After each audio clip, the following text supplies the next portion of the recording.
What's up, my comic comrades? This coming week, yet another Marvel movie hits the big screen with Ant-Man and the Wasp. And while we know that the Ghost, played by Hannah John Kamen, will be making her live-action debut as at least one of the movie's villains, many comic fans are interested in the character's comic book origins. Well, that's exactly what we're here for, but you already know that because you clicked on the video. So...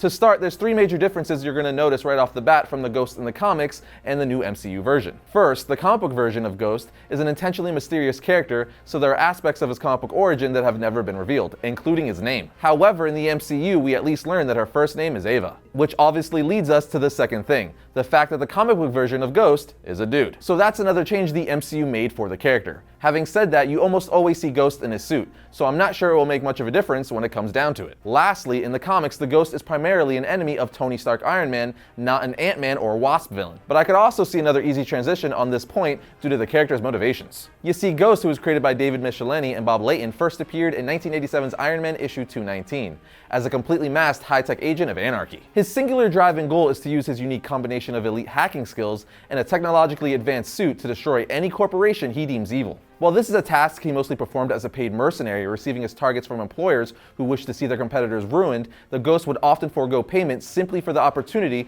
to perform acts of sabotage within companies he despised. A policy that earned him the label of terrorist. Either way, this repeatedly put Stark Industries directly in his sights. But it wasn't until after he joined the Thunderbolts that we would get a bit more detail on his backstory to help with the why. We still don't learn his real name, but in Thunderbolts issue 151 in 2010, we discovered that the Ghost was once an engineer for a growing corporation called Omnisapient. And after quickly rising up the corporate ranks, thanks to his genius-level intellect and technological innovation, he was made the lead engineer of the company's flagship project, for which he developed a breakthrough processor called Ghost Tech. This new technology could physically change in reaction to its surrounding environment, as well as become briefly intangible, essentially like a cloaking device slash transporter hybrid. Anyway, to no one's surprise, this new Ghost Tech resulted in massive profits for Omnisapient, making the company more reliant than ever on their star engineer. But after months of endless work, he found himself completely exhausted, and he decided to leave on a vacation right in the middle of the company's ahead-of-schedule launch plans. So to keep him happy and working and to protect their bottom line, members of the board paid an attractive co-worker to start a romantic relationship with him just before he left. And it worked like a charm, as he was happier and more productive than ever. But as we all know, happiness never lasts long in comics, and his new love was killed in an explosion at her apartment. Her death sent the engineer spiraling into a depression, leaving him unable to cope with the loss and desperate for answers. So he designed a new system that allowed him to merge his own consciousness with the data networks he had already created, giving him the ability to quickly combine and sift through immense amounts of information and memory to discern probabilities without any clouded judgment. Well, once attached to the system, it didn't take long for him to piece together that his dead lover had actually been hired by the board to seduce him and keep him available for the company's every demand, followed by the realization that her death wasn't an accident, but rather she was murdered after attempting to blackmail the corporate bosses for more money. This shocking revelation left him afraid for his own life, and he decided that he needed to disappear as fast as possible. But it was too late, as members of the board had already detected his breach of the network and sent an assassin to eliminate him as well. And before he had a chance to escape, the killer detonated a bomb in his apartment, destroying the entire building and killing a lot of innocent people. However, he managed to survive the attack thanks to his new tech, which essentially allowed him to phase through the explosions and fire. But while he survived, the intense heat fused his body with the machine,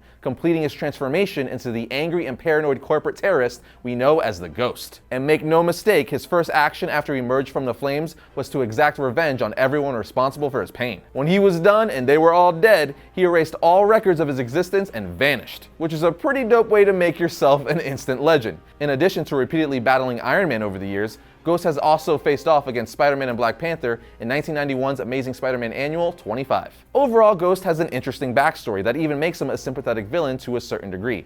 In fact, more recently in the comics, he's been portrayed as an anti-hero, which opens up a lot of interesting possibilities for him. As for his powers and abilities, a quick overview would be that Ghost is a genius inventor and hacker who has the ability to interface with digital networks and machines. His highly advanced suit also grants him superhuman abilities like invisibility or intangibility at will, both being extremely useful when it comes to infiltrating corporate buildings. Ghost suit can also fire concussive energy blasts or bursts and is armed with an arsenal of bombs and grenades, altogether making him a difficult opponent to beat. But now that you know everything you need to know about Ghost heading into the movie next week, here are a few reading recommendations if you want to dive deeper into the character. Obviously, you want to check out his first appearance in Iron Man 219 through 221 and his full origin issue in Thunderbolts 151, but also pick up Amazing Spider-Man Annual 25, Amazing Spider-Man 16 from 2000, and 2009's Thunderbolts 128. And that does it for today's episode, people, but be sure to follow us on our social medias like our Instagram, our Facebook, our Twitter, and check out our website. All the links for that are in the description. Also, if you like the channel, be sure to subscribe and then hit the bell next to it so you're notified whenever we upload a new video. But I'll see you guys next time when I talk about all things comics.